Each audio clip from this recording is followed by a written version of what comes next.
So you're thinking about hiring a virtual assistant, and you've probably asked yourself, what's this actually going to cost me? Well, here's the thing. Rates can range anywhere from $2 to $100 an hour.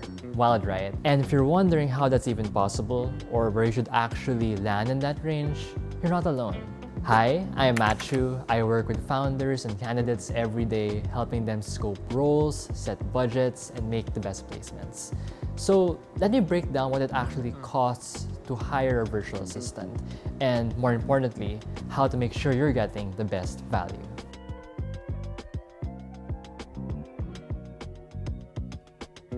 So why does this matter right now? Because remote work has opened up real options. More founders are hiring globally than ever before, which means you've got access to talent in places you've never really considered a few years ago. But if you don't know what fair pay looks like across different regions, you're either going to overpay or underpay. And both are a problem. I see this all the time. Founders overpay because they don't know the market, or they go too low and end up cycling through 3 VAs in 2 months because no one sticks around, and neither works. VA costs around the world. So let's start with the biggest factor, where your VA is located. Here's the thing, costs vary a lot depending on where someone's based. In the US, VAs can make $20 to $30 an hour.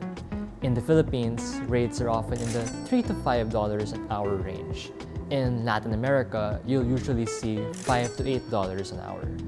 That difference is driven mostly by cost of living, not by the quality of the work or about one region being better. In fact, the Philippines is one of the most in-demand regions because of the strong English skills, cultural fit with US companies, and real expertise in admin and operations. In Latin America, you get the advantage of overlapping time zones, which makes real-time collaboration much smoother. How VAs charge. So location sets the baseline, but how you structure the role also impacts cost. Others prefer a monthly retainer, which gives you predictability and often a slightly better rate. Then you've also got project-based pricing for one-time work, like a website migration or a research project. Most start with hourly or retainer models because they're straightforward. And from what I see, the right model still depends on whether you want flexibility or predictability in your budget. What drives the cost? Why does one VA cost $3 an hour and another $8? It really comes down to the type of work, experience level, time, commitment, and location. So these are 4 things. And first, type of work. Basic admin work like inbox management, scheduling, that's lower end.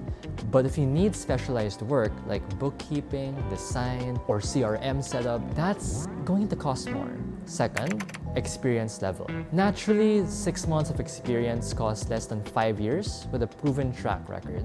Third, time commitment. Full-time roles often have lower hourly rates because there's stability. Part-time or ad hoc, you're gonna pay more per hour. And fourth, how you hire. If you go directly on a platform like Upwork, you might find cheaper rates, but you're also doing all the vetting, onboarding, and managing yourself. But if you work with a service like Pearl, you're paying for candidates who've already been vetted. So there's way less risk of things not working out. And going for the lowest rate doesn't always save you money. I've seen founders burn through multiple VAs in a couple of months. Meanwhile, someone who pays $6 an hour for a solid VA actually saves time and money because the work gets done right. At Pearl, we see this play out every day, and our role is to help founders find that sweet spot, the right mix of skills and budget without wasting time or overspending. So how to get the most value?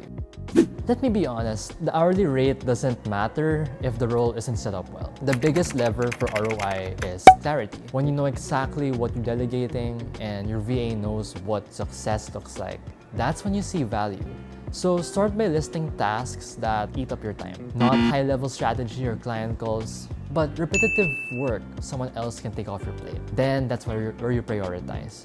what's urgent, what has deadlines. Guide your VA to tackle the most critical stuff first. At Pearl, we help founders scope the role, figure out what to delegate, and make sure the person they hire is set up to actually move the needle. Well, here's the real takeaway. Hiring a VA isn't just about cutting costs, it's about buying back your time so you can focus on what actually grows the business. The founders getting the most value, they're thinking strategically about where their time is going and building support around that. When you hire offshore, you can save a fraction of a cost compared to a US hire, while still getting reliable, high-quality support. That's not really cutting corners, it's being smart with your budget. But what makes the difference is hiring someone vetted and ready to go. Because if you're spending weeks onboarding or dealing with flaky candidates, you're not actually saving anything. Alright, so how much does it cost to hire a VA? The real answer is there's no one-size-fits-all number. It really depends on where they're based, the kind of work you need, and how you structure the role. The good news is, hiring offshore VAs from places like the Philippines and Latin America can save you up to 60% compared to local hires, while still giving you reliable, vetted support. And if you want to go deeper, we've got a full cost breakdown on Pearl's website. When you're ready to hire, we'll connect you with vetted candidates and get someone onboarded fast. No guesswork and no wasted time. So yeah,